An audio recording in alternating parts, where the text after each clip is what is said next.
জয় জয় শ্রী গুরু।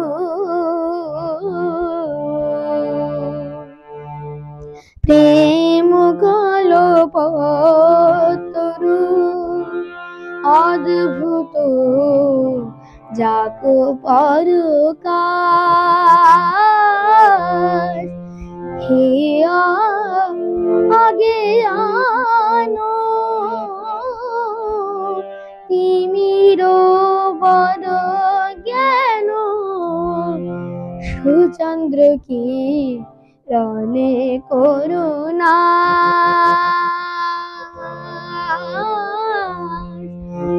সুচন্দ্র কি রনে করুণা। ইহা লোচন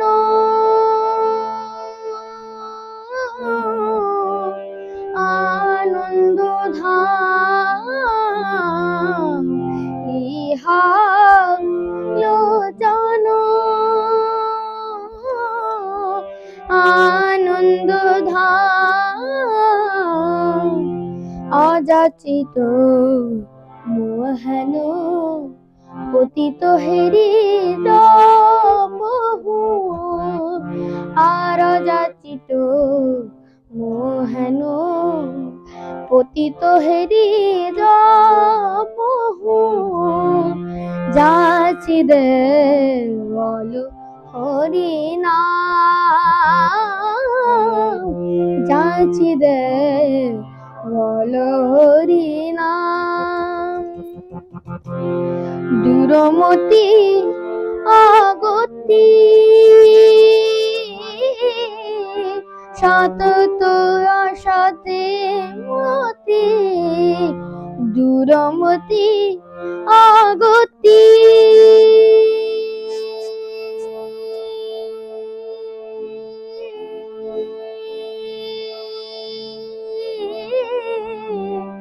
সতত আশাতে মতি, নাহি সুকৃতি লাভলে, নাহি সুকৃতি লাভলে।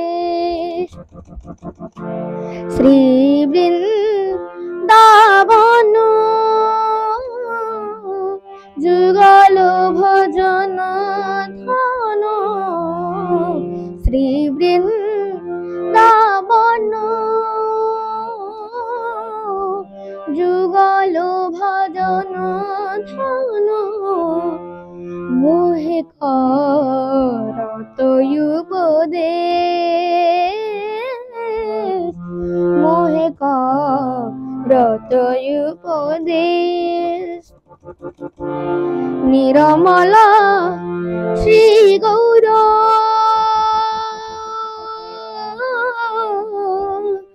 প্রেম রস সিঞ্চনে, নিরমল শ্রী গৌর প্রেম রস সিঞ্চনে, পুরল সব মনোয়াস, পুরল সব মনোয়াস। সুচর নাম বুঝে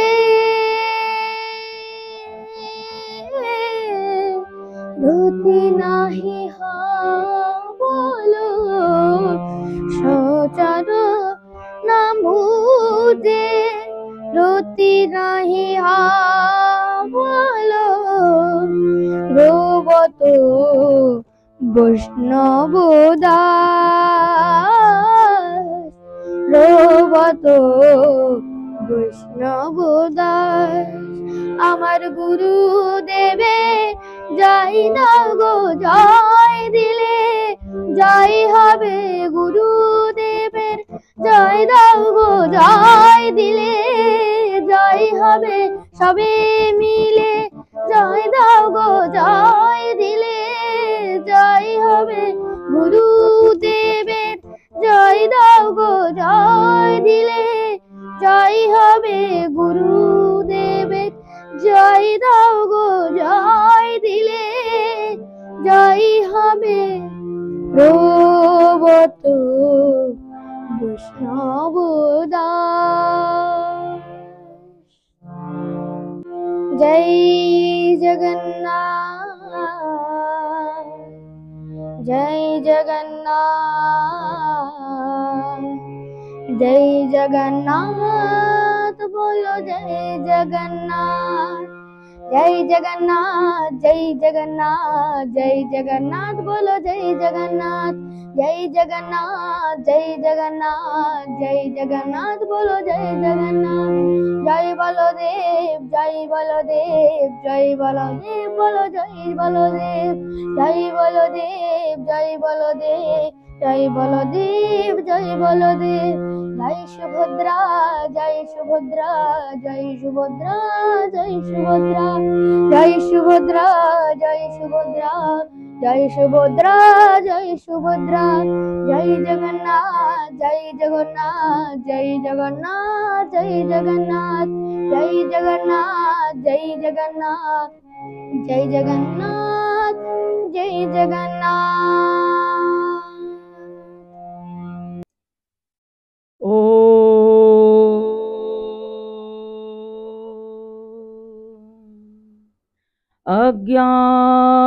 अज्ञानतिमिरन्धस्य ज्ञानाञ्जनशलाकया चक्षुरुन्मीलितं येन तस्मै श्रीगुरुवे नमः। गुरुवे गौरचन्द्राय राधिकायै तदालये कृष्णाय कृष्णभगताय तद्भगताय नमो नमः।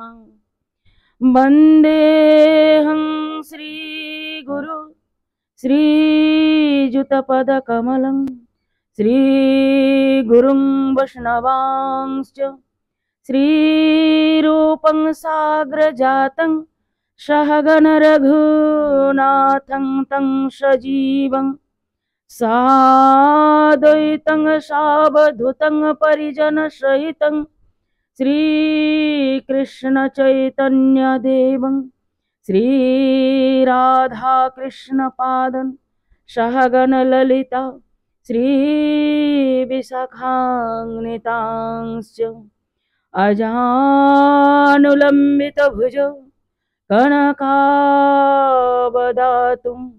संकीर्तनैकपितरौ कमलायताक्षु विशम्भरो द्विजभरो जुगधर्मपालो वन्दे जगत्प्रियकरो करुणावतारो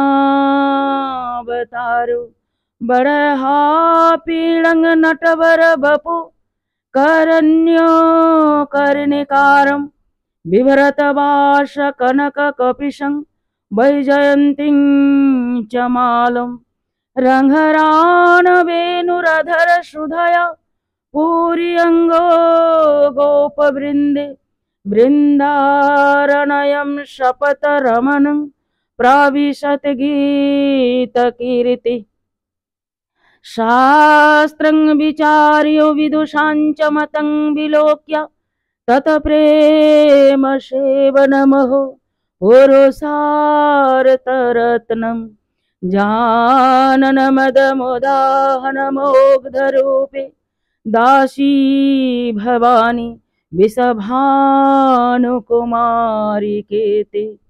यं भजम्बमनपेतमपेतकीर्त्यं द्वैपायनो विरहका तरया जुहावो पुत्रेति तन्मयतयो तरवो विनेदु तं श्यामसुन्दरं विक्रियो मामतमूर्ति सर्वेश्वरं भजामि या निखिलगशंसामनि कृष्टावपुपावने योगनामभिरगिता निरशने एकान्तकाशिनि कत्यशक्तिविधायिनि भगवते नष्टां च गणे विमुतिफलदा तस्यै तुलस्यै नमः। तुलसी कानन यत्र यत्र पद्मो वनानि च कुराणां पठनं यत्र तत्र सन्निहितो हरिः।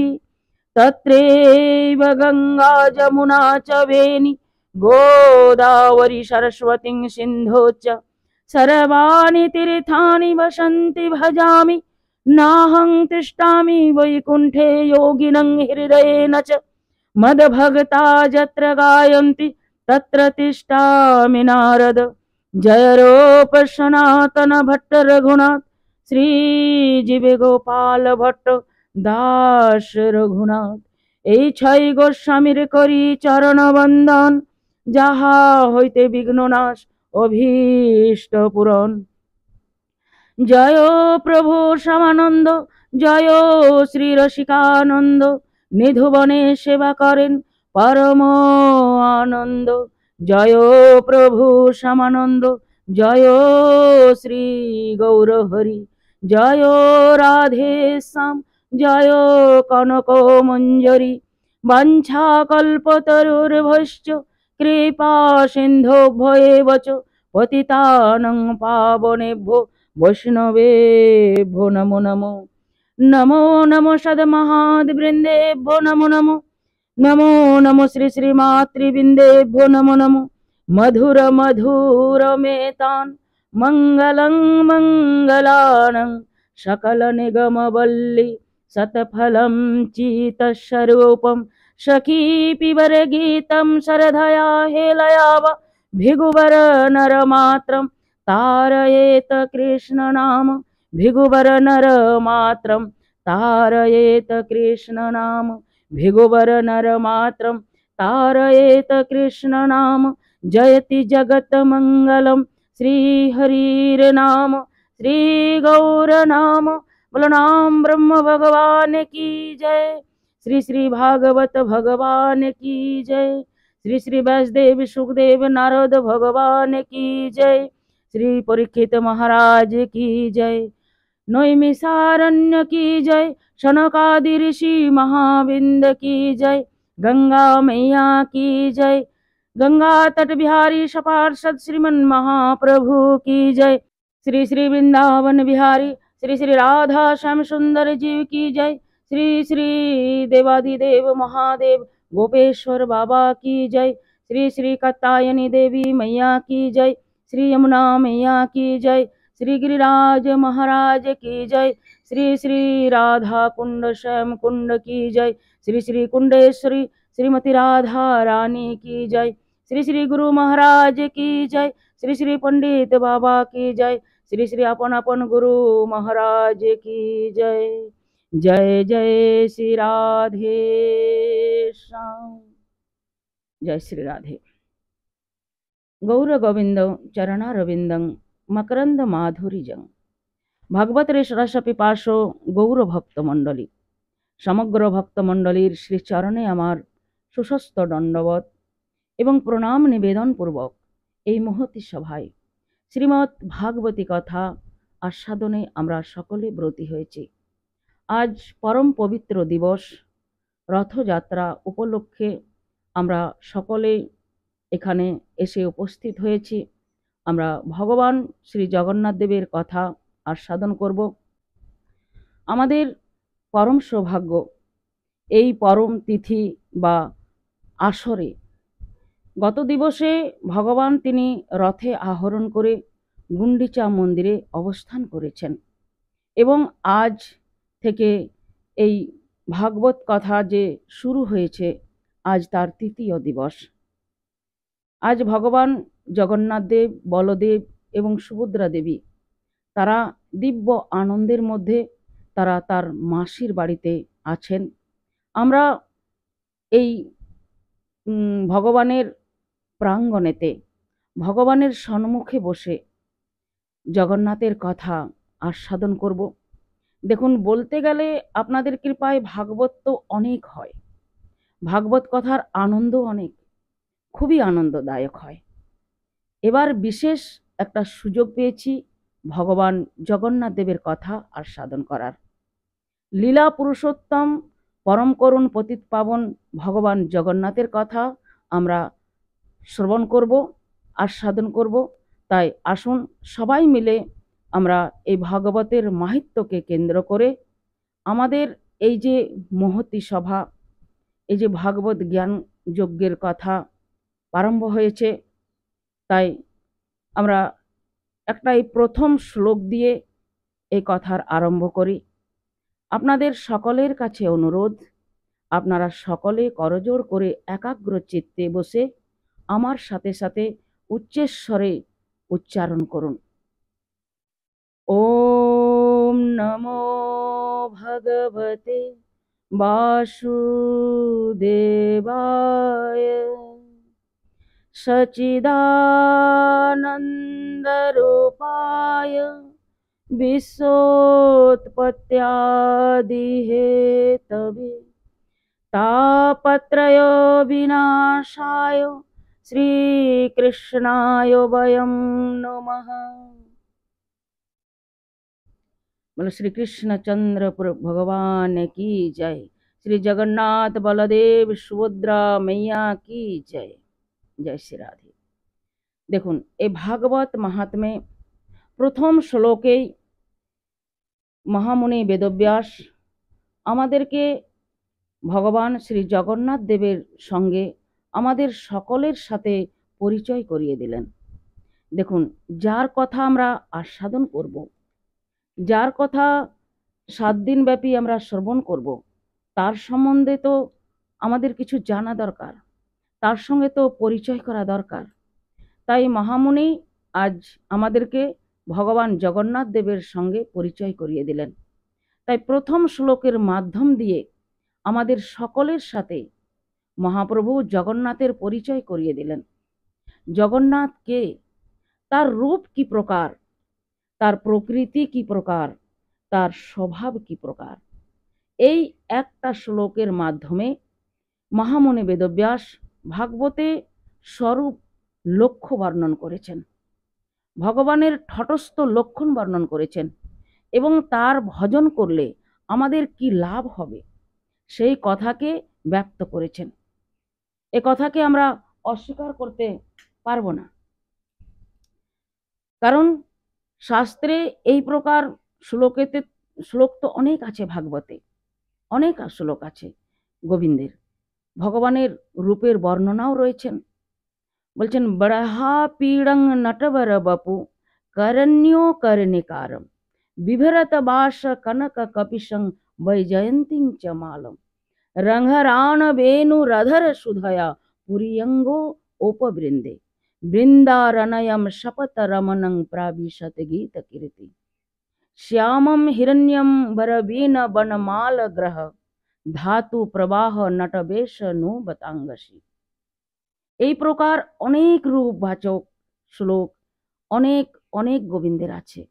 আবার কোথাও কোথাও ভগবানের স্বভাবের কথাও বলা আছে, যেমন হে কৃষ্ণ করুণা সিন্ধু দীনবন্ধু জগৎপতে। তার স্বভাব কেমন? তার স্বভাব হচ্ছেন করুণা সিন্ধু, দীনবন্ধু, দিনের বন্ধু, জগৎপতি, তিনি জগতের পতি, তটস্থ লক্ষণ, জগতের ঈশ্বর, তিনি জগতের ঈশ্বর, তিনি তিনি হচ্ছেন সচিদানন্দ রূপায়। তো আপনি অন্য কোনো শ্লোকে বা অন্য কোনো শ্লোক শাস্ত্রে এটা পাবেন না। গোবিন্দের স্বরূপ লক্ষ্য, তটস্থ লক্ষ্য এখানে বর্ণন করা আছে, গোবিন্দের স্বভাবের কথাও বর্ণনা করা আছে। একবার মহামুনি বেদব্যাস বলছেন যে গোবিন্দের সমস্ত কিছু এখানে বর্ণনা করা রয়েছেন। বলো রাধে রাধে। দেখুন, সচিদানন্দ রূপায় বিশ্বোৎপত্ত্যাদি হেতবে তাপত্রয় বিনাশায় শ্রীকৃষ্ণায় বয়ং নমঃ। ভগবান কেমন না, ভগবান হচ্ছেন সৎ চিৎ আনন্দ স্বরূপ। ভগবান তিনি সৎ ঘন, চিৎ ঘন, আনন্দ ঘন। সৎ মানে নিত্য, সৎ মানে সত্য, সৎ মানে অক্ষয়, সৎ মানে শাশ্বত, সৎ মানে সনাতন। ভগবান তিনি নিত্য, শ্লোকিতে যে ভাগবতে প্রথমেই গোবিন্দ তিনি ব্রহ্মাকে বললেন না, अहमेवाशमेवाग्रे नान्यदयत शत शत परम पश्चादहं यदेश्च यो वशिष्येत सम्यहम। কি বললেন?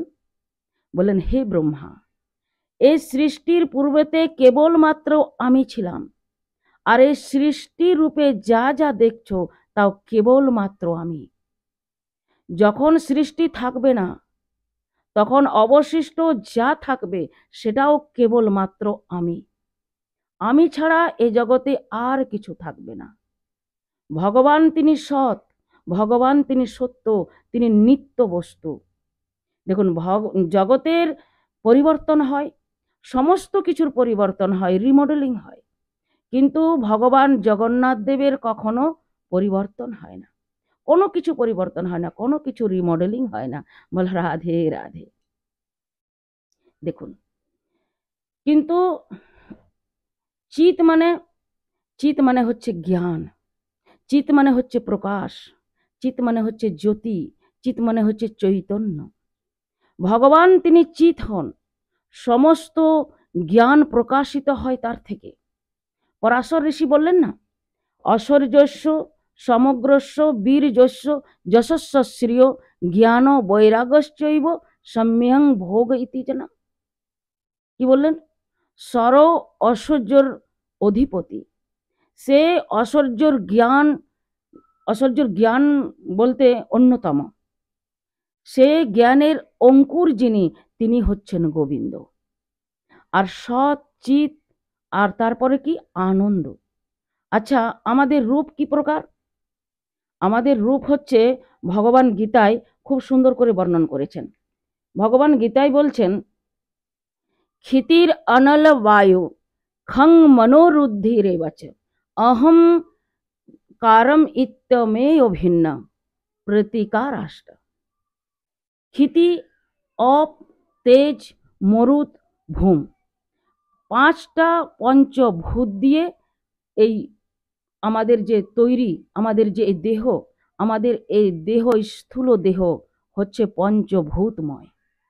এখানে মাটি আছে, আগুন আছে, জল আছে, বায়ু আছে, আকাশ আছে, কিন্তু ভগবানের রূপ এই প্রকার না। ভগবান তিনি সচিদানন্দময়, সচিদানন্দ রূপায়। তো মনে করুন, কেউ মহামুনি ব্যাসদেবের কাছে জিজ্ঞাসা করলেন যে ভগবান কি সচিদানন্দময়? তবে শুধু কি তিনি সচিদানন্দময়? সৎঘন, চিৎঘন, আনন্দঘন। আনন্দের কোনো পরিভাষা নেই। আনন্দ তো আনন্দ, আনন্দের কোনো বিপরীত শব্দ হয় না। কেউ বললেন দুঃখ, বললেন না, সুখের পরি দুঃখ। তো কেউ বললেন যে না, আনন্দের বিপরীত হচ্ছে নিরানন্দ। তো দেখুন, আনন্দকে বলতে গেলে নিরানন্দকে তো লাগবে। ভগবান তিনি আনন্দময়, এই জগতের সমস্ত আনন্দের উৎস কেবল তিনি। তিনাকে ছাড়া জগতে আনন্দ বস্তু বলে আর কিছু হয় না। প্রকৃতি আমাদের আনন্দ একমাত্র শ্রী জগন্নাথ। ভগবান ছাড়া এই জগতে বিন্দু মাত্র আনন্দ কোথাও পাওয়া যায় না। আর আমরা ভাবি যে কোনো বড় লোক ব্যক্তির কাছে আনন্দ পাবো, বা অন্য কোনো ব্যক্তির কাছে আনন্দ পাবো, বা অন্য কোনো বস্তুর কাছে আনন্দ পাবো না। কখনো আমরা কোথাও আনন্দ কোনো ব্যক্তির কাছে, কোনো বড় লোকের পিছনে, কোনো বস্তুর পিছনে আমরা ছুটাছুটি করি, অন্তিমে গিয়ে আমাদের সেই দুঃখকেই প্রাপ্ত করতে হয়। না কোনো ব্যক্তির থেকে আনন্দ পাই, না কোনো বস্তুর থেকে আনন্দ পাই, না কোনো বড়লোক কোনো ব্যক্তির কাছ থেকে আনন্দ পাই। আনন্দ শুধুমাত্র আমার শ্রী গোবিন্দের পাদপদ্মে, শ্রী গোবিন্দের পাদপদ্মে, গোবিন্দের পাদপদ্মকে প্রাপ্তি করলেই আনন্দ। বলো রাধে রাধে। তো দেখুন, গোবিন্দই আনন্দ, আনন্দই গোবিন্দ। এই জন্য ব্রজবাসীরা তারা খুব সুন্দর গায়। কি বলেন জানেন? ओ श्याम सुंदर से जिसका संबंध है, मुरली वाले से जिसका संबंध है उसका हर घड़ी आनंद ही आनंद है। आनंद कार হয় যার সাথে গোবিন্দ আছে, তার সর্বদা আনন্দ লাভ হয়। ব্যাসদেবের কাছে সচিদানন্দের রূপের কথা বর্ণন করে মনে করুন কোনো ভক্ত মনেতে জিজ্ঞাসা আসলো যে হে মহারাজ, আপনি তো বললেন যে ভগবানের কথা, ভগবান তো সচিদানন্দময়, তো এবার বলুন ভগবানের শুধু রূপই আছে নাকি কোনো গুণও আছে? গুণ আছে কি, নাকি শুধু রূপ ধুয়ে জল খেতে হবে? মহামুনি ব্যাসদেব বলছেন না না, বিশ্বোৎপত্ত্যাদি হেতবে। ভগবান তিনি জগৎকে সৃষ্টি করেছেন, ভগবান তিনি জগৎকে পালন করছেন, আর ভগবান তিনি জগৎকে সংহার করেন। জন্মনা দস্যয়তঃ, ভগবান তিনি জন্মের সমস্ত কিছু কাজ করেন। জগৎকে তৈরি করেন গোবিন্দ, জগৎকে পুষ্ট করেন গোবিন্দ, জগৎকে পালন করেন গোবিন্দ, আর যখন ইচ্ছা হয় ভগবানের জগৎকে সংহার করে দেন। তার প্রভাব এমনই, তার ইচ্ছা মাত্রই কোটি কোটি ব্রহ্মাণ্ড সৃষ্টি হয়ে যায়। দেখুন, এই জগৎ শুধু ইচ্ছার দ্বারাই সৃষ্টি হয়েছে, আমাদের মতন কোনো প্রকার কোনো বস্তুর প্রয়োজন হয়নি। একবার ব্রহ্মাও তো ভগবানকে জিজ্ঞাসা করেছিলেন যে হে প্রভু, আপনি তো বললেন এ জগতের পূর্বে কেবলমাত্র আপনি ছিলেন, আর এ জগতে জগৎরূপে কেবলমাত্র আপনি, তো প্রভু আমার একটা জিজ্ঞাসা, যে জগৎকে তৈরি করতে যে উৎপাদনের কারণ, যে উৎপাদনের কারণের প্রয়োজন হয় সেটা আপনি কোথায় পেলেন? আপনি বললেন এই জগতে আপনি ছাড়া আর কিছু নেই, আর কিছু ছিল না, কেবল আপনি ছিলেন। তো কোনো কিছু তৈরি করতে গেলে দুটো কারণ লাগে, একটা হচ্ছে উৎপাদন কারণ আর একটা হচ্ছে নিমিত্ত কারণ। উৎপাদন কারণ মানে মনে করুন আপনি কোনো একটা ঘট তৈরি করছেন, মাটির ঘট, বা মাটির ঘট তৈরি করতে প্রথম উৎপাদন লাগবে মাটি, দ্বিতীয় লাগবে জল, তৃতীয় লাগবে ওই যে চাখাটা, চাখাটার ওপরে যে মাটিটা রেখে আপনি শেপে আনবেন, আর চতুর্থ লাগবে আপনার অগ্নি। এগুলো হচ্ছে উৎপাদনের কারণ, আর নিমিত্ত কারণ হচ্ছেন স্বয়ং আপনি। আপনি নিজ হস্তে এই ঘরটিকে তৈরি করছেন। তো ব্রহ্মা জিজ্ঞাসা করেছিলেন যে প্রভু, আপনি ছাড়া অন্য কিছু নাই থাকতো, তাহলে আপনি এই সৃষ্টিকে তৈরি করলেন কিভাবে? ভগবান বললেন আমি স্বয়ং সৃষ্টি হয়েছি। ভগবান বললেন হে ব্রহ্মা, এই সৃষ্টিতে যা কিছু দেখছো এর উৎপাদন কারণ আর নিমিত্ত কারণ সব কিছু আমি। ব্রহ্মা বললেন তাই আবার হয় নাকি? নিমিত্ত কারণ আপনি হতে পারেন, কিন্তু উৎপাদনের কারণ আপনি কি প্রকার হন? তো আচার্যগণ খুব সুন্দর একটা উদাহরণ দিয়েছেন। কি বলছেন? বলছেন মাকড়সা দেখেছেন? মাকড়সা সবাই দেখেছেন, মাকড়সার জাল দেখেছেন? মাকড়সা জালের মানে মাকড়সার নিমিত্ত কারণ কি? মাকড়সা স্বয়ং। আর মাকড়সার জালের উৎপাদনের কারণ কি? মাকড়সা স্বয়ং। তো দেখুন, মাকড়সার সঙ্গে ভগবানের খুব সুন্দর একটা মিল আছে, দেখবেন বাবা, মাকড়সার সাথে খুব সুন্দর মিল আছে ভগবানের। কি জানেন? মাকড়সা স্বয়ং তিনি জাল তৈরি করেন, আবার সে জালের মধ্যে তিনি বিচরণ করেন, আবার যখন তার ইচ্ছা হয় তখন তিনি জালকে নিজের মধ্যে গ্রহণ করে নেন। এইভাবে ভগবানের নিজের ইচ্ছায় তিনি সৃষ্টি করেন, সেই সৃষ্টির মধ্যে তিনি বিভিন্ন প্রকার রূপ নিয়ে আসেন, বিভিন্ন প্রকার তিনি লীলা করেন, আবার যখন তার ইচ্ছা হয় তখন তিনি সৃষ্টিকে নিজের মধ্যে গ্রহণ করিলেন। বলো ভক্তবৎসল ভগবান কি জয়। তো নিমিত্ত কারণ উৎপাদনের কারণ সবই গোবিন্দ। তো বিশ্বোৎপত্ত্যাদি হেতবে। বেদব্যাস মহারাজকে ভক্তরা জিজ্ঞাসা করলেন যে হে প্রভু, আপনি কি ইস্কনের ভক্ত নাকি গড়ীয় মঠের ভক্ত? সব কিছুতেই আপনি শুধু কৃষ্ণকে টানছেন। ব্যাসদেব বলছেন, কেন ভাই, আমি কোথায় কৃষ্ণকে টানছি? ভক্তরা বললেন, আমরা বাল্যকাল থেকে শুনে এসেছি যে এই জগৎকে ব্রহ্মা সৃষ্টি করলেন, জগৎকে পালন করলেন বিষ্ণু, আবার জগৎকে সংহার করলেন দেবাদিদেব মহাদেব।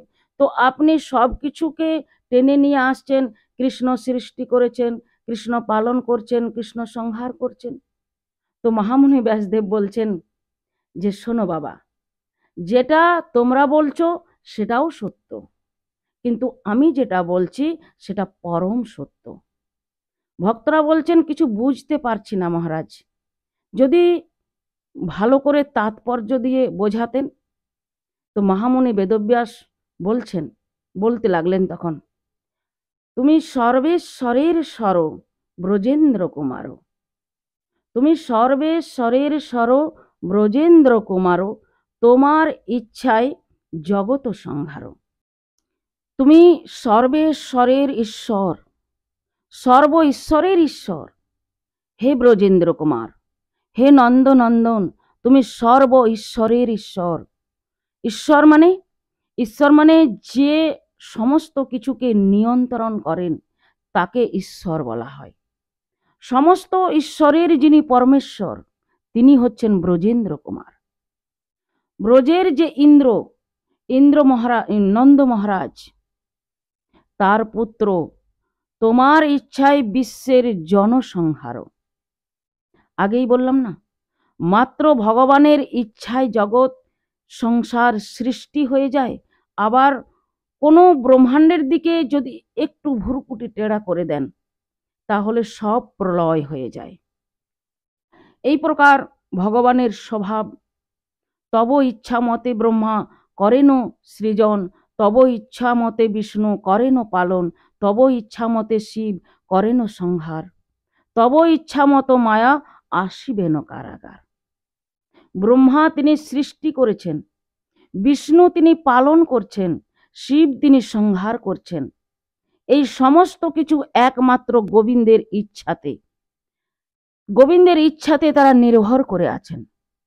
ভগবান ব্রহ্মাকে সৃষ্টি করতে আদেশ করেছেন, বিষ্ণুকে পালন করতে আদেশ করেছেন, মহাদেবকে সংহার করতে আদেশ করেছেন।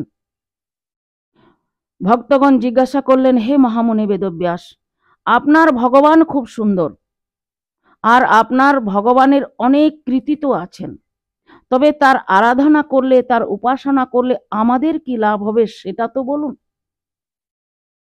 আর জগৎ যেভাবে চলছে সবাই নিজের লাভের জন্যই তো ছোটাছুটি করছে।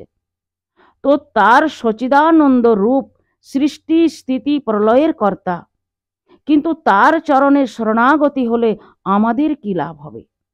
তখন মহামুনি ব্যাসদেব বলতে আরম্ভ করলেন, তাপত্রয় বিনাশায়, ত্রিতাপ জ্বালা বিনাশ হবে, আধ্যাত্মিক, আদি ভৌতিক, আদি দৈবিক। এই ত্রিতাপ জ্বালা সম্পূর্ণতরে বিনাশ প্রাপ্ত হবে এই ভগবানের চরণে শরণাগতি হলে পরে। দৈহিক, দৈবিক, ভবতিক, বলছেন দৈহিক দৈবিক ভবতিক তাপা, রাম রাজ নাহি করোহি ব্যাপা। তুলসীদাসজি ত্রিতাপ জ্বালাকে বললেন দৈহিক, দৈবিক, ভবতিক, আধ্যাত্মিক, আদি দৈবিক, আদি ভৌতিক। দেখুন, দেবময় দিক থেকে যে দুঃখগুলো আমাদের আসে সেগুলো হচ্ছে আধ্যাত্মিক দুঃখ, সেগুলোকে আধ্যাত্মিক দুঃখ বলা হয়। পঞ্চভূতের থেকে বা পঞ্চভূত শরীরের থেকে অথবা পঞ্চভূত কোনো বস্তুর থেকে যে দুঃখ আসে তাকে আদি ভৌতিক দুঃখ বলা হয়। আর দেবতার কাছ থেকে যে দুঃখ আসে তাকে আদি দৈবিক দুঃখ বলা হয়। এই ত্রিতাপ জ্বালা দূরীভূত হয়, এই ত্রিতাপ জ্বালা নষ্ট হয় কেবলমাত্র সেই ভগবানের চরণে শরণাগতি হলে পরে। তাপত্রয় বিনাশায় শ্রীকৃষ্ণায় বয়ং নমঃ। সেই ভগবানকে কেবল প্রণাম করলেই ত্রিতাপ জ্বালা দূর হয়ে যায়। একবার প্রেম সে বলো রাধে রাধে। দেখুন বাবা, একবার সনাতন গোস্বাইপাদ কাশীর দশাশো আশ্রমের ঘাটে বসে মহাপ্রভুকে জিজ্ঞাসা করেছিলেন যে, হে মহাপ্রভু, আমি কে?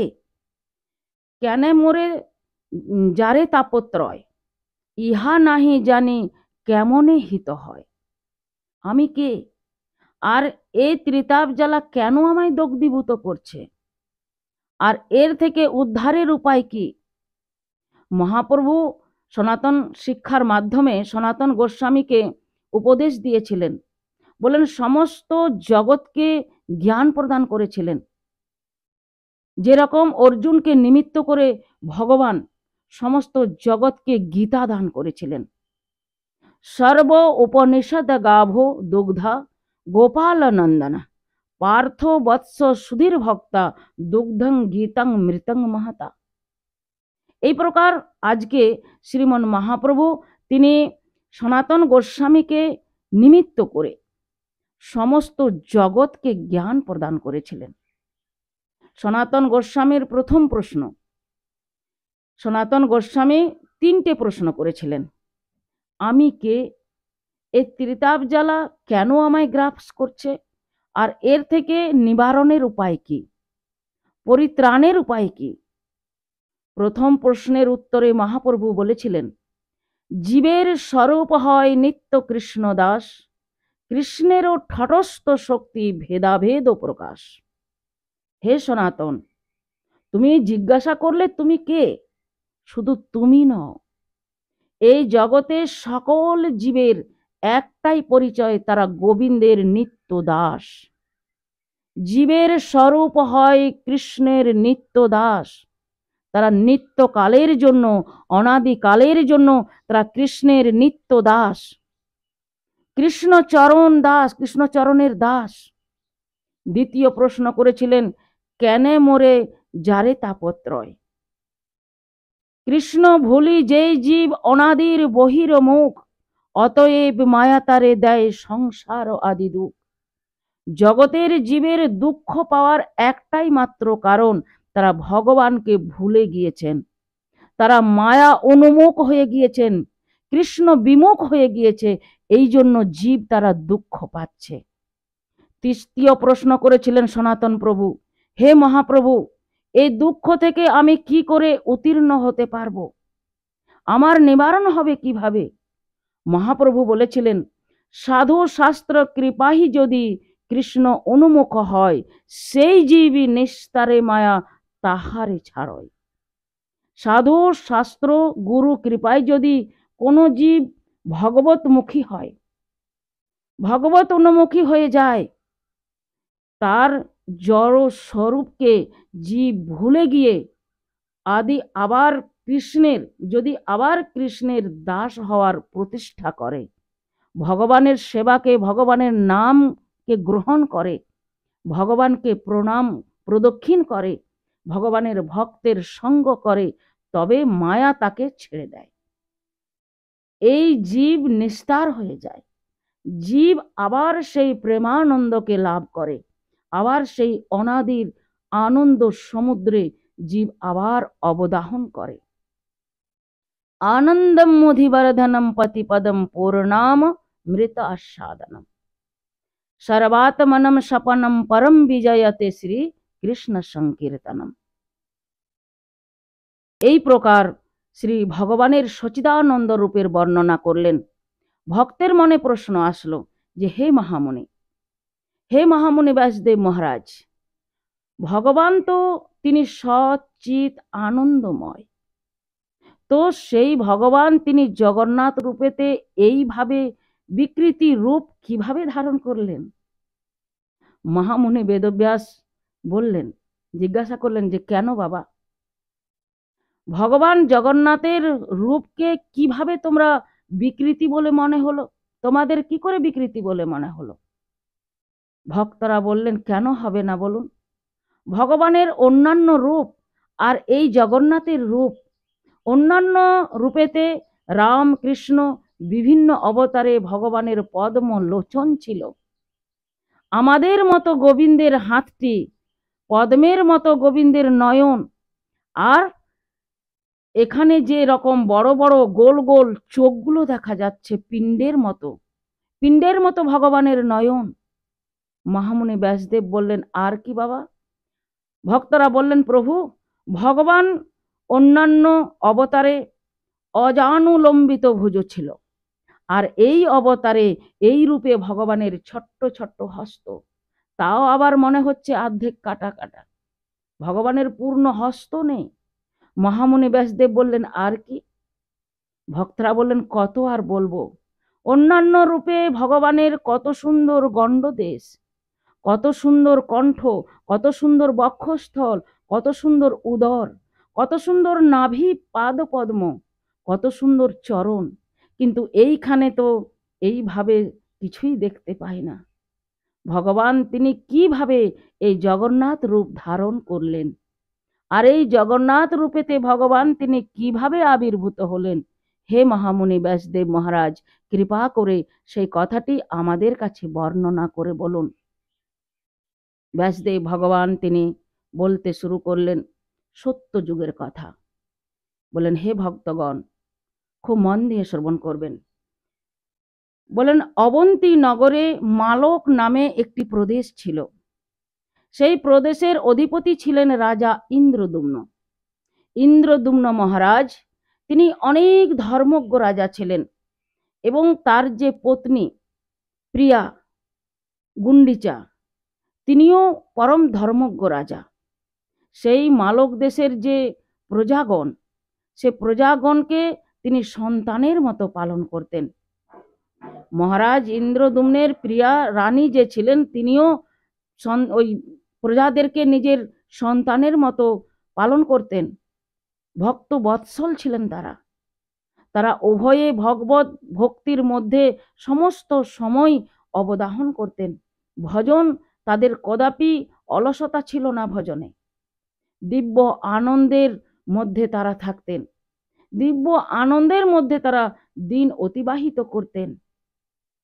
একদিন সেই রাজ্যে অনেক অনেক সাধু সন্তের আগমন হলো, আর সেই সকল সাধুদেরকে দর্শন করে রাজা ইন্দ্রদ্যুম্ন মহারাজ এত আনন্দিত হলেন যে সাধুদেরকে পৃথক পৃথক আসন প্রদান করে তাদেরকে বসালেন, সুন্দর করে তাদেরকে বসালেন, এবং তাদের চরণ পদ্ম ধৌত করে দিলেন।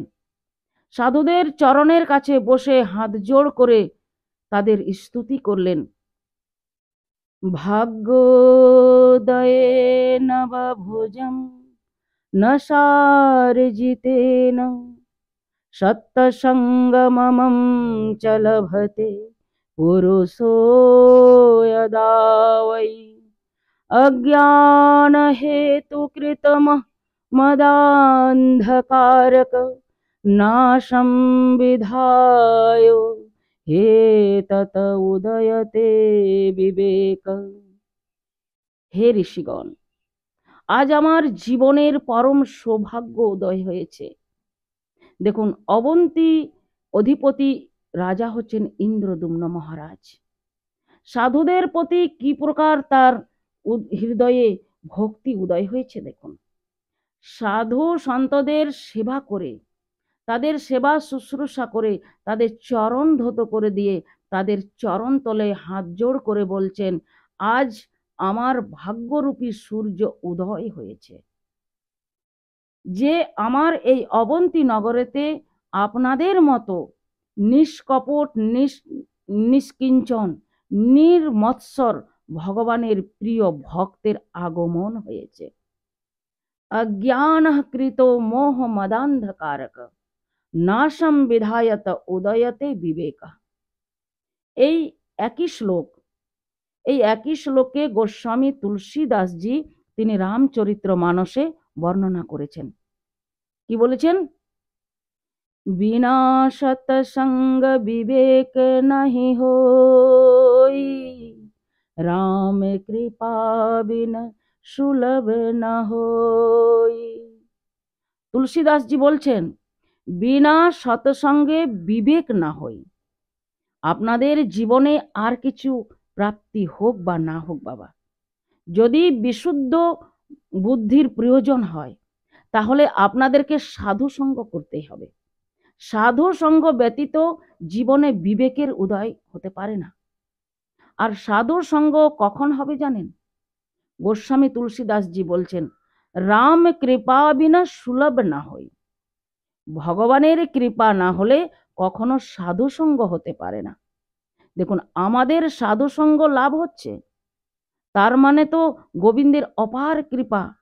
তার কৃপা না হলে তো, তার করুণা না হলে তো জীবনে কখনো সাধু সঙ্গ লাভ হয় না বাবা। রাম কৃপা বিনা সুলভ না হই।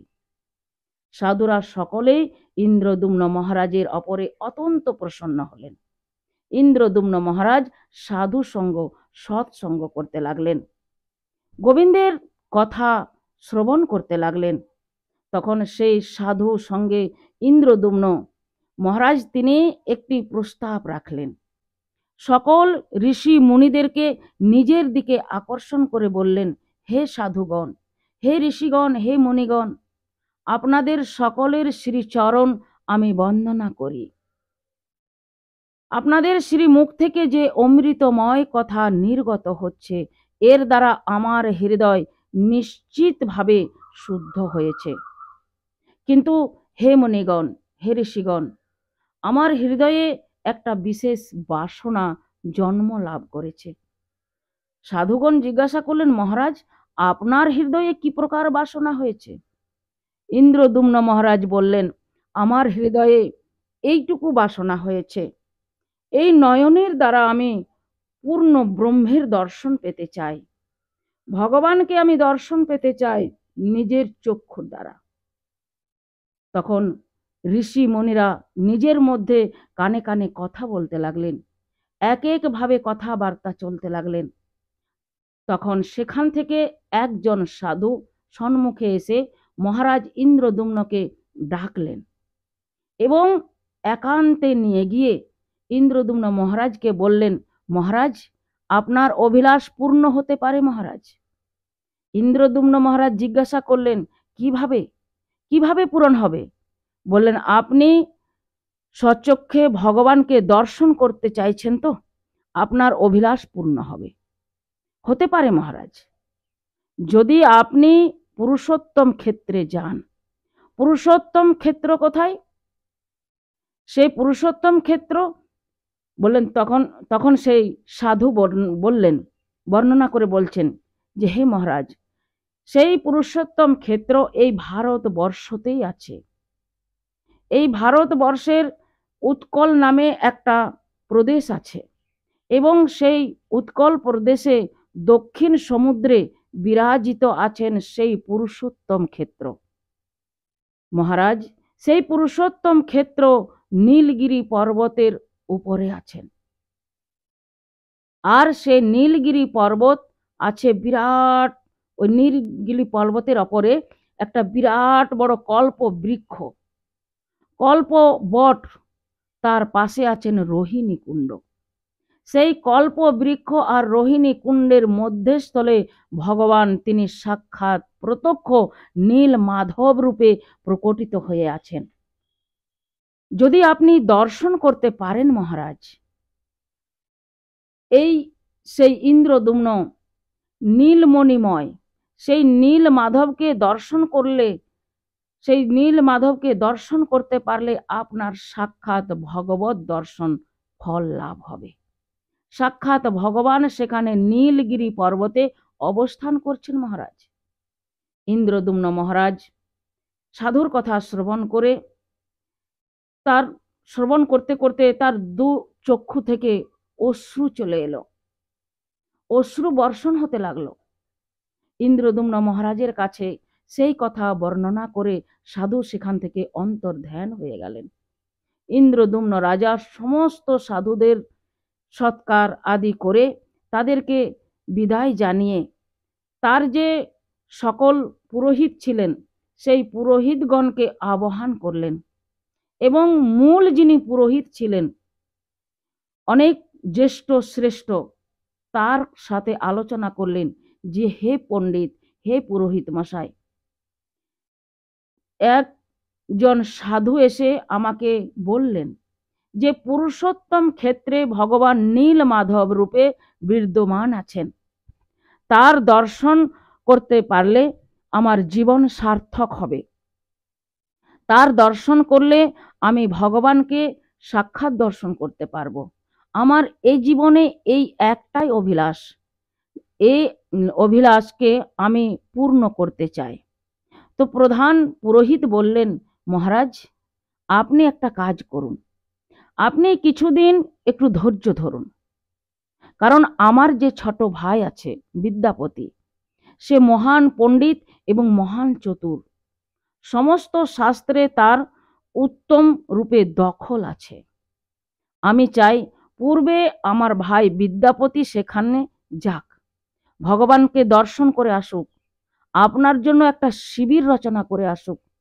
তৎপশ্চাৎ তার কথা অনুযায়ী আমরা সকলে মিলে সেই পুরুষোত্তম ক্ষেত্রে গিয়ে ভগবান শ্রী নীল মাধবের দর্শন করে আসব।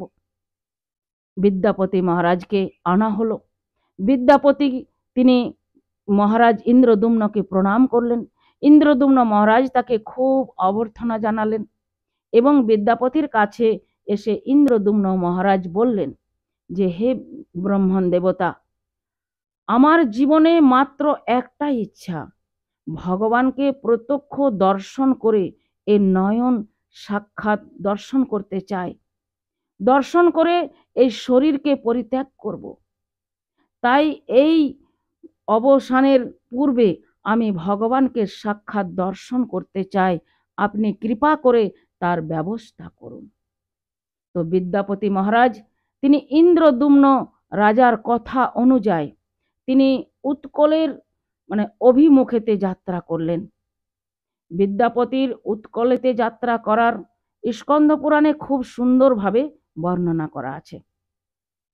চলতে চলতে অবন্তী নগর থেকে বিদ্যাপতির হৃদয়ে এমন তন্ময়তা চলে আসলো, বিদ্যাপতির হৃদয়ে এত প্রেম আসলো যে রথ চলতে চলতে বিদ্যাপতির রথ দাঁড়িয়ে যাচ্ছেন, বহুক্ষণ দাঁড়িয়ে যাচ্ছেন বিদ্যাপতির রথ, আর রথ এগোচ্ছেন না। রথ নিয়ে বিদ্যাপতি আগে যেতে পারছেন না। বিদ্যাপতি তিনি সম্পূর্ণভাবে ওই অক্কুরের ভাবে পৌঁছে গেছেন। কংসের কাছ থেকে অক্কুর যখন বলরামকে মথুরায় নিয়ে, কৃষ্ণ বলরামকে যখন মথুরায় নিয়ে যাওয়ার জন্য বৃন্দাবনে এসেছিলেন, মথুরা থেকে অক্কুর যখন বৃন্দাবনে আসেন, মহামুনি সুখদেব গোস্বামী পরীক্ষিতকে বলছেন, পরীক্ষিত, প্রাতকালে সকালবেলায় অক্কুর তিনি কংসের দেওয়া রথ সুবর্ণ রথ নিয়ে বেরিয়েছেন, কিন্তু অক্কুরের রথ বৃন্দাবনে এসে যখন পৌঁছেছিল তখন সূর্যদেব অস্তাচলে গমন করেছিল। রথেরও গোকুলম প্রাপ্ত সূর্যশ্চ গিরিনেবা। যখন সূর্যদেব অস্তাচলে গমন করেছেন তখন অক্কুরের রথ বৃন্দাবনে এসে পৌঁছালেন। পরীক্ষিত জিজ্ঞাসা করলেন যে হে গুরুদেব, অক্কুরের এত সময় কোথায় লাগলো? আর এটা তো সত্যি কথা, আজকের দিনে মথুরা থেকে বৃন্দাবনে আসতে কত সময় লাগে? খুব বেশি হলে আধা ঘন্টা। তো অক্কুর আধা ঘন্টার সময়কে কি করে 12 ঘন্টায় পরিণত করলেন? আশ্চর্যজনক বললেন অক্কুর। এমন আশ্চর্যজনক কথা বললেন না, এমন বলছেন অক্কুর এমন তন্ময় হয়ে গিয়েছিলেন, কারণ তিনি তো স্বয়ং রথ চালাচ্ছিলেন। তো রথ চালাতে চালাতে কখন রথ দাঁড়িয়ে যাচ্ছিলেন তার কোনো আন্দাজ ছিল না, কতক্ষণ দাঁড়িয়ে যাচ্ছেন রথ।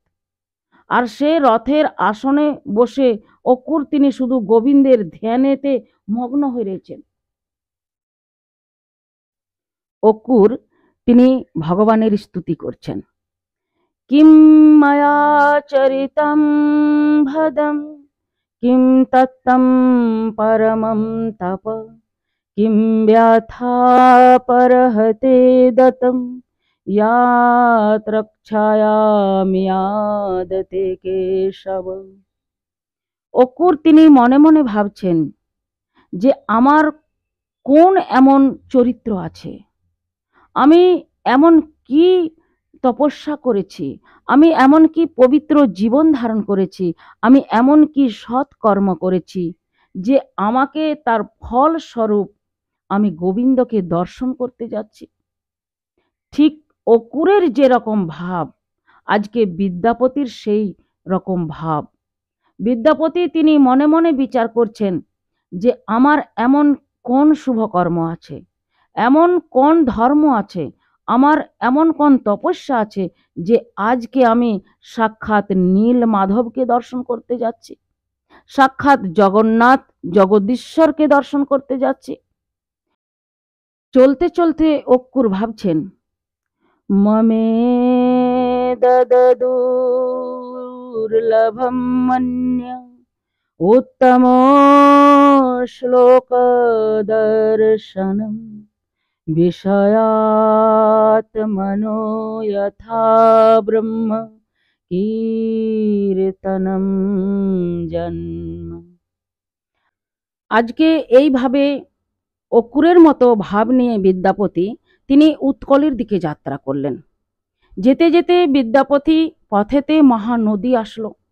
মহানদীতে বিদ্যাপতি স্নান আদি সেরে বিদ্যাপতি যখন মহানদীকে পার করলেন, তখন বিদ্যাপতি লক্ষ্য করলেন একটা কানন। বিদ্যাপতির সাথে আরো অনেক অনেক ব্রাহ্মণেরা ছিলেন, তারাও অনেক তীর্থ করা ব্রাহ্মণ। তাদেরকে জিজ্ঞাসা করলেন যে হে ব্রাহ্মণগণ, আমরা মহানদী পার করে কোথায় এসে পৌঁছালাম? তখন সে ব্রাহ্মণগণ বললেন, বিদ্যাপতি আপনি এখন একাম্র কাননে এসে পৌঁছেছেন, যাকে আজকাল আমরা ভুবনেশ্বর নামে জানি।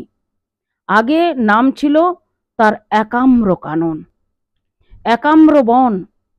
বিদ্যাপতি জিজ্ঞাসা করলেন, এই বনের মহিমা কি? ব্রাহ্মণগণ বললেন, এই বনের মহিমা সাক্ষাৎ ভোলেনাথ। দেবাদিদেব মহাদেব তিনি সাক্ষাৎ লিঙ্গেশ্বর রূপে বিরাজমান হয়ে রয়েছেন, লিঙ্গেশ্বর রূপে বিরাজিত হয়ে আছেন। ব্রাহ্মণেরা লীলা বললেন, ভগবান যখন দ্বারকাতে বিহার করছেন, তখন ভগবানের কাছে একটা পত্র এলো, মানে চিঠি এলো। এই পত্রে এইভাবে লেখা ছিল যে সাবধান, আমি সাক্ষাৎ বাসুদেব শ্রীকৃষ্ণ, পরুষ দেশের রাজা পুণ্ড্রক। আমি জানি তুমি মিথ্যা বলছো, তুমি বাসুদেব নও। এই মিথ্যা অহংকারকে তুমি পরিত্যাগ করো, নচেত আমার চক্রাঘাতে তোমার প্রাণ যাবে। মানে উদ্ধবকে এই চিঠিটা ভগবান দেখালেন, আর ভগবান শ্রীকৃষ্ণ মুচকি মুচকি হাসতে লাগলেন। উদ্ধব বলছেন, প্রভু কে লিখেছেন এটা? ভগবান বলছেন, পরুষ দেশের রাজা পুণ্ড্রক, পুণ্ড্রক লিখেছে।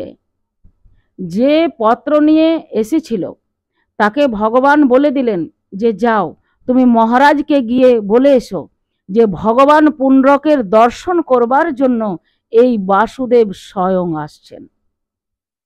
পুণ্ড্রকের কাছে যখন খবরটা গিয়ে পৌঁছালো, ভগবান স্বয়ং আসছেন, তখন পুণ্ড্রকের বুকের মধ্যে ধড়াস ধড়াস ধড়াস ধড়াস করতে লাগলো। হায় হায়, এবার কি হবে? ভগবান তো একা আসবেন না, তার নারায়ণী সেনাকে নিয়ে আসবেন। তখন পুণ্ড্রকের কাঁধে হাত চাপড়ে কাশীরাজ পিঠ চাপড়াতে চাপড়াতে বললেন, ভাই ভয় করিস না, ভয় করিস না। ও মহাভীতু, ডরপোক, রণছোড়, ছলিয়া, ও তোর সাথে যুদ্ধ টুদ্ধ করবে না। ওকে একটু চক্রটা ঘুরিয়ে ভয় দেখাবি, দেখবি ও ঠিক পালিয়ে যাবে। কাশীরাজের কথা শুনে পুণ্ড্রক সত্যি মনে করলেন যে সত্যি ছলিয়া, ভীতু ইত্যাদি যা করেছে তাই। আর ভগবান তো সাজসজ্জা করেই এসেছিলেন। যখনই ভগবান ওই পরুষ দেশে সে পদার্পণ করলেন, অমনি পরুষ রাজ পুণ্ড্রক একটি গরুর বানিয়ে তার অপরে 4 হাত লাগিয়ে শঙ্খ চক্র গদা পদ্ম লাগিয়ে ভয় দেখাতে লাগলেন, অহংকার করতে লাগলেন, সাবধান কৃষ্ণ, আর এক পা যদি তুমি এগিয়েছো এই চক্রাঘাতে তোমার শিরচ্ছেদন করব। ভগবান তিনি তালি দিয়ে দিয়ে হাসছেন, বলছেন উদ্ধব উদ্ধব বলছেন প্রভু দেখুন আপনার কতই না ইনি স্মরণ করেছেন, যে আপনার মতন মানে আপনার কতই না চিন্তন করেছেন, কতই না স্মরণ করেছেন, যে আপনার মতো রূপ বানিয়ে নিয়েছেন। সারা দিন ধরে আপনার কতই না স্মরণ করেছেন, যে আপনার মতো চতুর্ভুজ শঙ্খ চক্র গদা পদ্মধারী রূপ বানিয়েছেন। এই ডুপ্লিকেটকে আপনি অরিজিনাল করে দেন প্রভু। সঙ্গে সঙ্গে ভগবান সুদর্শন চক্রকে ছেড়ে দিলেন। পুণ্ডরকের শরীর থেকে মাথা নেমে গেল। পুণ্ডরক ভগবানের দেওয়া সারুক্ষ মুক্তি লাভ করলো। বলো শ্রীকৃষ্ণচন্দ্র ভগবান কি চাই। বললেন দেখুন মুক্তি হচ্ছে 5 প্রকার: সারুক্য, সামীপ্য, সাধুর্য, শালুক্য এবং শাস্তিক। সারুক্য মানে ভগবানের মতো রূপ পেয়ে যায় ভক্তের, একদম গোবিন্দের মতো রূপ। বৈকুণ্ঠ ভগবানের যত পার্ষদ আছে সবাইকে দেখবেন শঙ্খ চক্র গদা পদ্ম ধারণ করে ঘুরে বেড়াচ্ছেন। বিভিন্ন অভিন্ন বিষ্ণু রূপ প্রাপ্তি সকলের। সামীপ্য মানে ভগবানের নিকটে বাস করা, নৈকট্য লাভ হয়, এটা হলো সামীপ্য।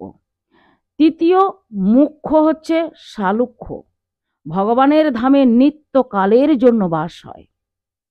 চতুর্থ মুখ্য হলো সাধুর্য, যা ব্রহ্মেতে লীন হয়ে যায়। আর শাস্তিক ভগবানের মতো ঐশ্বর্য প্রাপ্তি হয়ে যায়। হলো রাধে রাধে।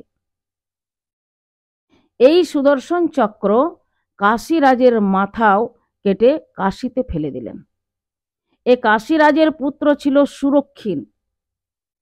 সে মহাদেবকে প্রকট করে বলল, আমার পিতাকে যে হত্যা করেছে আমি তার প্রতিশোধ নিতে চাই।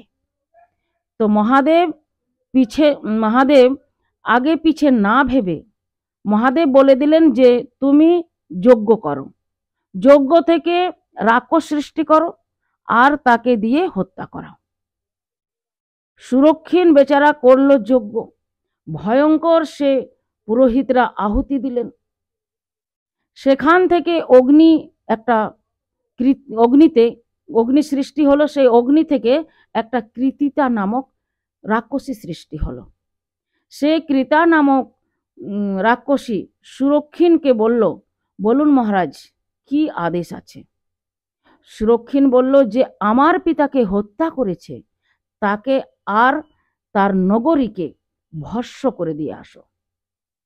সে জ্বলন্ত কৃতা ছুটতে ছুটতে দ্বারকাপুরীর উদ্দেশ্যে গমন করল। আর দ্বারকার দ্বারকে রক্ষা করছিলেন সুদর্শন চক্র। সুদর্শন চক্রের তাপেতে সেই কৃতা ভয়ে কাশীর দিকে ফিরে গেল আর কাশীকে পুড়িয়ে ছাই করে দিল। দাও দাও করে জ্বালিয়ে দিল কাশী। এবং সুদর্শন অগ্নিময় হয়ে সেই সুরক্ষীন আর যত ব্রাহ্মণেরা যজ্ঞ করেছিলেন তাদের সকলকে দাহ করে দিলেন।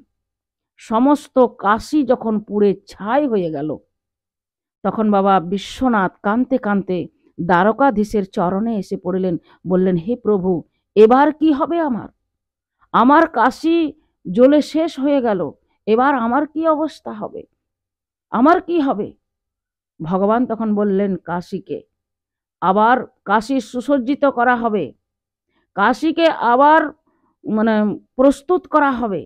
কিন্তু যতক্ষণ কাশীকে সুসজ্জিত করা না হয় ততক্ষণ তুমি উৎকল দেশেতে একাম্র বনেতে বাস করো। এই সেই একাম্র বন। আজকে বিদ্যাপতি এসেছেন, ব্রাহ্মণদের কাছ থেকে শুনছেন, যাকে আমরা ভুবনেশ্বর বলি, সাক্ষাৎ মহাদেবের নগরী।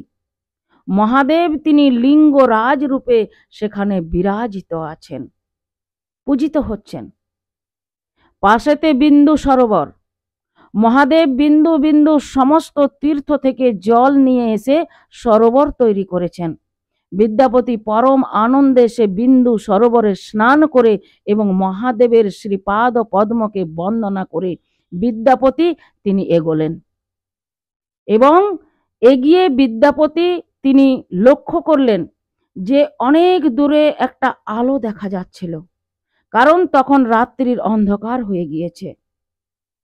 আর দূর থেকে আলোর জ্যোতি দেখে বিদ্যাপতি তিনি মনে করলেন নিশ্চয়ই সেখানে কোনো মনুষ্যের বসবাস আছেন, নিশ্চয়ই সেখানে কোনো মনুষ্যের বসবাস, নিশ্চয়ই সেটা কোনো গ্রাম্য হবে, নগর হবে, নিশ্চয়ই সেটা কোনো গ্রাম বা নগর হবে।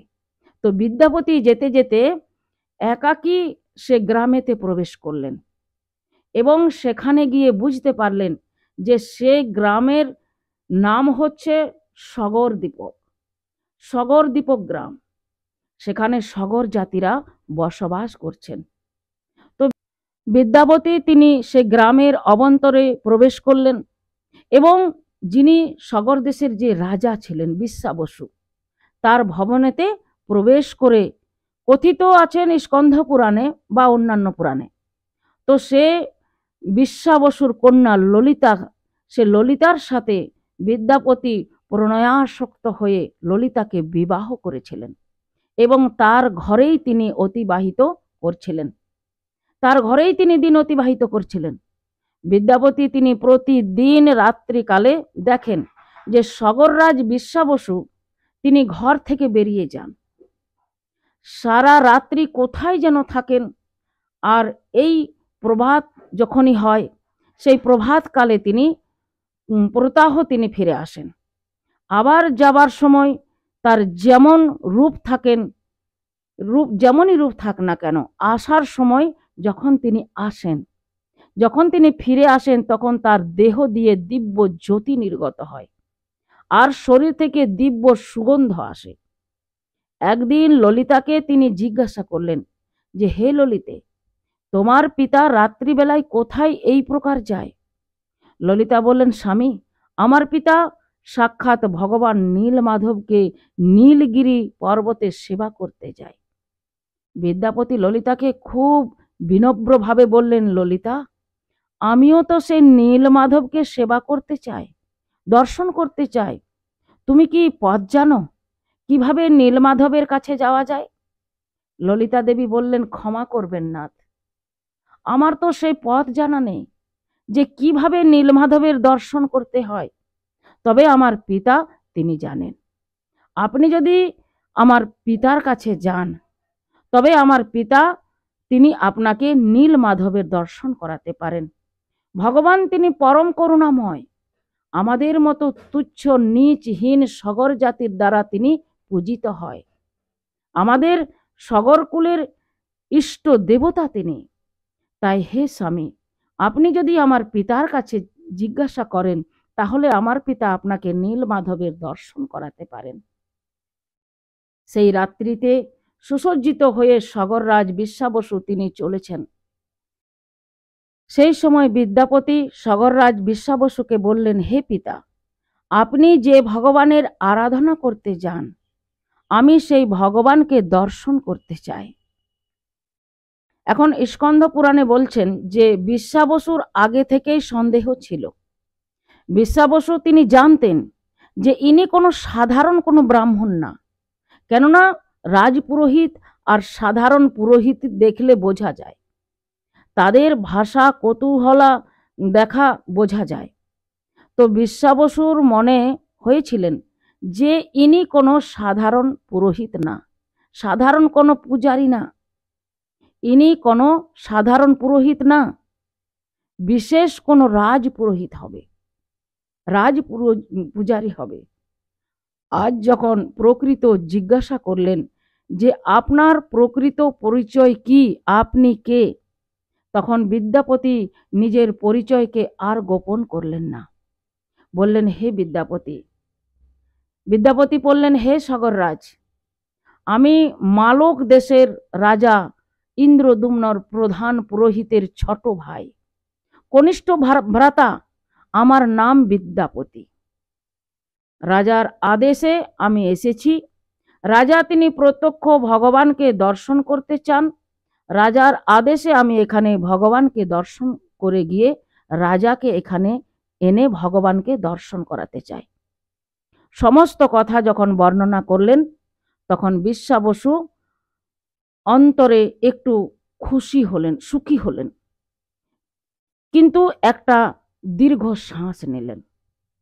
বিশ্বাবসু বললেন, হে বিদ্যাপতি, মহারাজ ইন্দ্রদ্যুম্ন শুনেছি বহুবার তিনি ইচ্ছা করেছিলেন যে এই উৎকলে তিনি বাস করবেন, পুরুষোত্তম ক্ষেত্রে তিনি বসবাস করবেন, এটা তার ইচ্ছা আছে। কিন্তু এটা তো তার বহু পুরানো সংবাদ। অনেক দিন পূর্বে তিনি ভেবেছিলেন, মনে করেছিলেন, তারপর থেকে তিনি আর কোনোদিন এখানে উৎকলের দিকে আসেননি। তো আজ কিভাবে তার হঠাৎ করে উৎকলের প্রতি, পুরুষোত্তম ক্ষেত্রের প্রতি, আর ভগবান নীলগিরির প্রতি, নীলমাধবের প্রতি তার এত কৌতূহল হলো? বিদ্যাপতি বললেন, মহারাজকে কোনো এক তীর্থযাত্রী ব্রাহ্মণ তিনি ভগবানের মহিমা কথা শুনিয়েছেন, সেজন্য মহারাজ ইন্দ্রদ্যুম্ন তিনি অত্যন্ত কৌতূহল সহকারে আমাকে পাঠিয়েছেন। তিনিও ভগবানকে দর্শন করতে চান। তো অনেকেই বলেন যে বিদ্যাপতির হাতেতে শস্য নিয়ে এলেন আর চোখ বন্ধ করে নিয়ে গিয়েছিলেন। তো স্কন্ধ পুরাণে মহারাজ বেদব্যাস বললেন যে বিশ্বাবসু তিনি বিদ্যাপতিকে পথ চেনাতে চেনাতে নিয়ে যাচ্ছিলেন। এইভাবে মহামুনি বেদব্যাস বর্ণনা করলেন। সগররাজ বিশ্বাবসু সেই রাত্রিকালেই যাত্রা করলেন। দেখুন, তার সচরাচর এত সময় লাগতো না, তার সচরাচর যাওয়া আসা করতে এত সময় লাগতো না, কিন্তু আজকে দেখুন, যখন বিদ্যাপতিকে সঙ্গে করে নিয়ে যাচ্ছেন, সমস্ত ক্ষেত্র পরিদর্শন করাতে করাতে তার সকাল হয়ে গেল। সকালবেলায় তিনি নীলগিরি পর্বতে পৌঁছালেন। বিদ্যাপতি দেখলেন নীলগিরি পর্বতের মাথায় বিশাল একটা কল্প বট দণ্ডায়মান হয়ে রয়েছেন। সগররাজ বিশ্বাবসু যখন সে বিদ্যাপতিকে সেই নীলগিরি পর্বতে চড়াই করালেন, এত সংকীর্ণ জায়গা ছিল, এত সংকীর্ণ জায়গা যে একজন ব্যক্তিও ঠিকমতো সেখানে চলতে পারছিলেন না। যাই হোক, যেরকম করে হোক, যেভাবেই হোক, তারা একদম শিখরতে উঠলেন। কল্প বৃক্ষকে দর্শন করিয়ে সগররাজ বিশ্বাবসু তিনি বললেন যে, হে বিদ্যাপতি, এটা সেই কল্পতরু বট বৃক্ষ, যার কাছে ইচ্ছা করা মাত্রই অভিলাষ পূর্ণ হয়। আর এই বট বৃক্ষের ছায়াতে যে কোনো পাপী ব্যক্তিও যদি আসেন, তার দর্শন যদি করেন, জীবনের পাপ ভস্ম হয়ে যায়। শুধু কল্প বটের ছায়া যদি কারো শরীরে পড়ে, কল্প বট দর্শন করিয়ে, পরিক্রমা করিয়ে সেখান থেকে রোহিণী কুণ্ডে নিয়ে গেলেন। রোহিণী কুণ্ডে নিয়ে গিয়ে রোহিণী কুণ্ডে স্নান করালেন।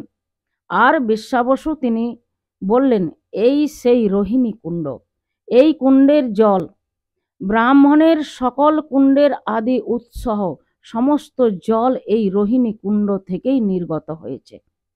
সমস্ত তীর্থ বাড়ি এই রোহিণী কুণ্ডে সমবেত হয়েছেন। রোহিণী কুণ্ডতে স্নান করালেন আর নীলমাধবের দর্শন করাবেন বলে বিশ্বাবসু বিদ্যাপতিকে নিয়ে চললেন। চলতে চলতে বিদ্যাপতির সেই সৌভাগ্যের উদয় হলো। বিশ্বাবসুর সাথে তার আরাধ্য দেব ভগবান নীলমাধবের মন্দিরে প্রবেশ করালেন। আর সাক্ষাৎ যেন নীলকান্তমণি ভগবান নীলমাধবের দর্শন লাভ করলেন। বিদ্যাপতি প্রসন্ন হয়ে গেলেন, নয়ন দিয়ে অশ্রু প্রলাপিত হচ্ছে, কণ্ঠ গদগদ হয়ে গেল, সমস্ত শরীর তার রোমাঞ্চ হয়ে গেল। ভূমিতে পতিত হয়ে মাধব বলে সম্মুখে দণ্ডায়মান হয়ে গেল। বিদ্যাপতি করজোড়ে ভগবানকে প্রার্থনা করলেন, হে প্রভু, যেভাবে এই পাবন দর্শন আমি লাভ করলাম, আমার প্রদেশের মহারাজ ইন্দ্রদ্যুম্ন তিনি আপনার এই পাবন দর্শন যেন করতে পারেন, তিনি যেন আপনার দর্শন করতে পারেন। প্রণাম আদি সেরে বিদ্যাপতি যখন বের হলেন, ভগবানের অনেক স্তব স্তুতি করে যখন বেরোলেন, তখন বিদ্যাপতি তিনি দেখলেন যে কল্প বৃক্ষের নিচুতে, ওই বট গাছের নিচুতে বসে বিশ্বাবসু তিনি অপেক্ষা করছেন। সারা দিন অতিবাহিত হয়ে গেছেন, সারা দিন অতিবাহিত হয়ে গিয়েছিল। কেউ অনুমানও করতে পারেননি যে ভগবানের এই পবিত্র দর্শনে তারা এত তন্ময় হয়ে গিয়েছিলেন। সমস্ত দিন সেখানে অতিবাহিত হয়ে গেল, সন্ধ্যা নেমে এসেছিল। বিশ্বাবসুকে বিদ্যাপতি তিনি বললেন যে, হে মহারাজ, আমার ওপর আপনার অসীম করুণা হলো, আপনার কৃপায় আজ আমার সাক্ষাৎ ভগবানের দর্শন লাভ হলো। এবার আর আমি এখানে সময় অতিবাহিত করব না মহারাজ, আমি আর এখানে সময় অতিবাহিত করব না। আপনি এবার আমাকে শীঘ্রই নীলগিরি থেকে নিয়ে চলেন। আমি এই মুহূর্তে গিয়ে অবন্তী নগরের মহারাজ ইন্দ্রদ্যুম্নকে এই ভগবানের দর্শনের জন্য নিয়ে আসব। তখন সগররাজ বিশ্বাবসু এইটুকুই বললেন, বিদ্যাপতি, তুমি ভাবছো মহারাজকে ভগবান তিনি দর্শন দেবেন? বিদ্যাপতি বললেন, কেন দেবেন না? আপনি যেভাবে আমাকে নিয়ে আসলেন, আমিও সেই প্রকার মহারাজকে নিয়ে আসব। বিশ্বাবসু বললেন, লাভ হবে না। ভগবান যিনি আমার হৃদয়েতে প্রকট হয়েছিলেন, ভগবান তিনি ইন্দ্রদ্যুম্নকে এই রূপে দর্শন দেবেন না। ইন্দ্রদ্যুম্ন মহারাজ আস্তে আস্তে ভগবান নীলমাধব তিনি স্বর্ণ বালুকার নিচে অন্তর্ধান হয়ে গেলেন। অতএব মহারাজ ইন্দ্রদ্যুম্নকে ভগবানকে এই রূপে দর্শন দেবেন না, ভগবান এই রূপে দর্শন দেবেন না। বিদ্যাপতি তৎক্ষণাৎ দুঃখিত হয়ে গেলেন, বললেন, হায় হায় হায় হায়, মহারাজের এই প্রকার দুর্ভাগ্য, মহারাজ তিনি দর্শন করতে পারবেন না। হতাশ হয়ে গেলেন। বিশ্বাবসু বললেন, শোনো বিদ্যাপতি, তুমি হতাশ হয়ো না, এর সঙ্গে তো তোমাকে একটা আনন্দের সংবাদ প্রদান করি। বিদ্যাপতি করজোড়ে বললেন, হে মহারাজ, কি সেই আনন্দ সংবাদ? আপনি শীঘ্রই প্রদান করুন। বিশ্বাবসু বললেন, বিদ্যাপতি, এটা সত্য কথা, এই নীলমাধব রূপে ইন্দ্রদ্যুম্ন মহারাজ দর্শন করতে পারবেন না ঠিকই, কিন্তু তার দ্বারা ভগবান 4 রূপেতে প্রকট হবেন, শ্রী জগন্নাথ, শ্রী বলদেব, সুভদ্রা এবং সুদর্শন। এই 4 রূপে ভগবান স্বয়ং ইন্দ্রদ্যুম্নর দ্বারা প্রকট হবেন। তাই তুমি আর এখানে সময় নষ্ট করো না, তুমি তৎক্ষণাৎ এখান থেকে যাও, মহারাজ ইন্দ্রদ্যুম্নকে ভগবানের রূপের বর্ণনা করো। সে এখানে এসে প্রত্যক্ষ ভগবানের দর্শন করতে না পারুক, কিন্তু তাকে তুমি এ কথা বলবে না। মহারাজ ইন্দ্রদ্যুম্ন যে ভগবান নীলমাধবের দর্শন করতে পারবে না, এ কথা তুমি বলবে না, না হলে মহারাজের উৎসাহ নষ্ট হয়ে যাবে। মহারাজকে তুমি তৎক্ষণাৎ নিয়ে আসো। ভগবানের ইচ্ছায়, তার ইচ্ছাতে তিনি লীলা করবেন, তাই তুমি এখানে সময় আর নষ্ট করো না, শীঘ্রই অবন্তীতে যাও। বিদ্যাপতি তিনি তখন ছুটতে ছুটতে ইন্দ্রদ্যুম্ন মহারাজের কাছে ভগবান জগন্নাথের গলদেশ থেকে আনা মালিকা ইন্দ্রদ্যুম্নর গলায় পরিয়ে দিলেন। বিদ্যাপতি বললেন, দেখুন মহারাজ, এই যে মালা, এটা এ জগতের মালা না, এটা সাক্ষাৎ দেবতাদের রাজ্যের স্বর্গের অমরাবতী পুষ্পের গাঁথা মালা এনে ভগবান নীলমাধবের গলতে পরিধান করিয়েছেন, ভগবানের প্রসাদী মালা। আর এই মালার এই প্রকার মাহাত্ম্য, এই মালার পুষ্প কখনো নষ্ট হবে না, সর্বক্ষণ এই প্রকার সতেজ থাকবে, কখনো শুকাবে না। ভগবান এই নীল মাধবের মালা নিয়ে তার ঘ্রাণ নিলেন। মহারাজ ভগবানের সেই নীল মাধবের মালা নিয়ে ইন্দ্রদ্যুম্ন মহারাজ ঘ্রাণ নিলেন। মহারাজ ইন্দ্রদ্যুম্ন তিনি ভূমিতে পতিত হয়ে হে নীলমাধব বলে কাঁদতে লাগলেন। বিদ্যাপতি বললেন, হে মহারাজ, আমি ভগবানের এই রূপ প্রত্যক্ষ দর্শন করেছি, যে রূপের আপনি চির আকাঙ্ক্ষা করে এসেছেন। সেই প্রত্যক্ষ ভগবান জগদীশ্বরকে আমি দর্শন করতে পেরেছি মহারাজ। ভগবানের রূপের কথা জিজ্ঞাসা করলেন। তখন ইন্দ্রদ্যুম্ন মহারাজকে রূপের কথা বর্ণনা করলেন। বললেন, হে মহারাজ, বিশাল নীলগিরি পর্বতের শিখরে ভগবান তিনি রত্ন সিংহাসনে বিরাজিত হয়ে আছেন। চতুর্ভুজ ভগবানের শঙ্খ চক্র গদা পদ্মধারী, যেন সাক্ষাৎ তিনি নীলকান্তমণি। ভগবানের পাশে মা লক্ষ্মী দেবী বিরাজিত আছেন। আমি সেই জগৎ পিতা জগৎ মাতাকে দর্শন করে এসেছি। ইন্দ্রদ্যুম্ন মহারাজ বললেন, আর আমি এখানে থাকব না। আমার সমস্ত নগরবাসীকে আজকেই ঘোষণা করে দাও যে আজ আমরা সকলে মিলে এই অবন্তী থেকে পুরুষোত্তম ক্ষেত্রে প্রস্থান করব।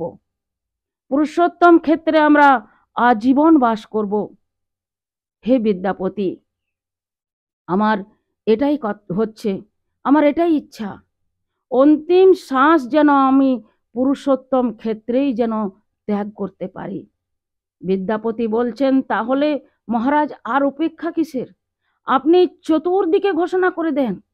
আজ কর্মচারীরা চতুর্দিকে ঘোষণা করে দিলেন, আপনারা সবাই শুভ মুহূর্ত দেখে পুরুষোত্তম ক্ষেত্রের দিকে প্রস্থান করুন।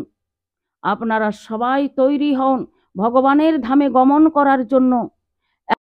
এমন সময় দেবঋষি নারদ তিনি আগমন করলেন। দেবঋষি নারদকে সুন্দর আপ্যায়ন করলেন, আদর সৎকার করলেন, তার চরণের পূজা করলেন। নারদ মুনি তিনি বীণাতে তান দিয়ে নারায়ণের নাম গাইতে গাইতে মহারাজ ইন্দ্রদ্যুম্নকে বললেন, মহারাজ, আপনি যা সংকল্প করেছেন তা যথার্থ। আপনি ভগবানের মন্দির প্রতিষ্ঠা করবেন, তার জন্য সাক্ষাৎ ব্রহ্মা আপনার কাছে পাঠিয়েছেন। আপনি যে ভগবান জগন্নাথ দেবের প্রতিষ্ঠা করবেন, সে সেবার পুরোহিত্য কাউকে করবেন, তো সেই পুরোহিত্যর কার্য স্বয়ং ব্রহ্মা করতে চায়। আপনার পূজার পুরোহিত্য করবেন ব্রহ্মা, এই আদেশ করে আপনার কাছে আমাকে পাঠিয়েছেন। তো মহারাজ, আপনি আর অপেক্ষা করবেন না, আপনি শীঘ্রই নীলাচলের সম্মুখে যাত্রা করুন। বড় বড় জ্যোতিষদেরকে আনা হলো, বড় বড় রাজ পুরোহিতদেরকে আনা হলো। তারা পঞ্জিকা খুলল, বড় বড় পুঁথি ঘাঁটলো এবং সেখান থেকে তারা অবশেষে দিন নির্ধারণ করলেন যে আর সময় আমরা অতিবাহিত করব না। আপনারা যথাশীঘ্র শুভ সময় দেখে, অর্থাৎ জ্যৈষ্ঠ মাসের পঞ্চমী তিথিতে আমরা নীলাচল ধাম উন্মুখে, পুরুষোত্তম ধাম উন্মুখে প্রস্থান করব। আর সকলে মিলে ভগবান নীল মাধবের দর্শন করব। আজ আর সময় বেশি নেই, এইখানেই গ্রন্থের বিশ্রাম। আগামীকাল আবার এই জায়গা থেকে আমরা আবার শুরু করব। আজকে এইখানে গ্রন্থের বিশ্রাম। এখন আপনারা ভজন শ্রবণ করুন, আরতি দর্শন করুন, প্রসাদ গ্রহণ করে তারপর বাড়ি যাবেন। জয় রাধে। স্মরণে তোমায় আমি রাখি দিন রাত, জগতের নাথ প্রভু তুমি জগন্নাথ। স্মরণে তোমায় আমি রাখি দিন রাত, জগতের নাথ প্রভু তুমি জগন্নাথ। করুণা সিন্ধু তুমি ওগো দয়াময়, করুণা সিন্ধু তুমি ওগো দয়াময়। তোমারি কৃপা যেন সদা মনে রয়, স্মরণে তোমায় আমি রাখি দিন রাত, জগতের নাথ প্রভু তুমি জগন্নাথ।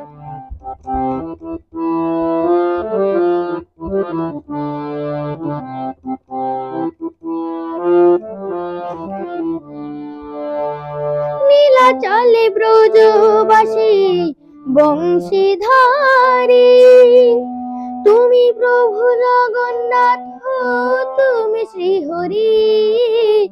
নীলাচলে ব্রজবাসী বংশীধারী, তুমি প্রভু জগন্নাথ, তুমি শ্রীহরি। তোমার আশিসে প্রভু হয় যে প্রভাত, জগতের নাথ প্রভু তুমি জগন্নাথ। স্মরণে তোমায় আমি রাখি দিন রাত, জগতের নাথ প্রভু তুমি জগন্নাথ।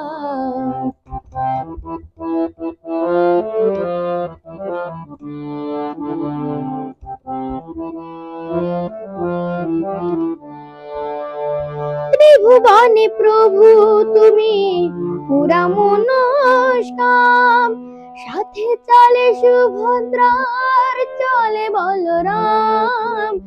ত্রিভুবনে প্রভু তুমি পুরা মনস্কাম, সাথে চলে সুভদ্রার চলে বলরাম। আধার ঘুচিয়ে করো আলোক প্রপাত, জগতের নাথ প্রভু তুমি জগন্নাথ। স্মরণে তোমায় আমি রাখি দিন রাত, জগতের নাথ প্রভু তুমি জগন্নাথ। করুণা সিন্ধু তুমি ওগো দয়াময়, করুণা সিন্ধু তুমি ওগো দয়াময়। তোমারি কৃপা যেন সদা মনে রয়, স্মরণে তোমায় আমি রাখি দিন রাত, জগতের নাথ প্রভু তুমি জগন্নাথ। জগতের নাথ প্রভু তুমি জগন্নাথ, জগতের নাথ প্রভু তুমি জগন্নাথ। জয় জগন্নাথ, জয় জগন্নাথ, জয় জগন্নাথ, বলো জয় জগন্নাথ। জয় জগন্নাথ, জয় জগন্নাথ, জয় জগন্নাথ, বলো জয় জগন্নাথ। জয় জগন্নাথ, জয় জগন্নাথ, জয় জগন্নাথ, বলো জয় জগন্নাথ। জয় বলদেব, জয় বলদেব, জয় বলদেব, বলো জয় বলদেব। জয় বলদেব, জয় বলদেব, জয় বলদেব, জয় বলদেব। জয় সুভদ্রা, জয় সুভদ্রা, জয় সুভদ্রা, জয় সুভদ্রা, জয় সুভদ্রা, জয় সুভদ্রা, জয় সুভদ্রা, জয় সুভদ্রা। জয় জগন্নাথ, জয় জগন্নাথ, জয় জগন্নাথ, জয় জগন্নাথ, জয় জগন্নাথ, জয় জগন্নাথ, জয় জগন্নাথ, জয় জগন্নাথ।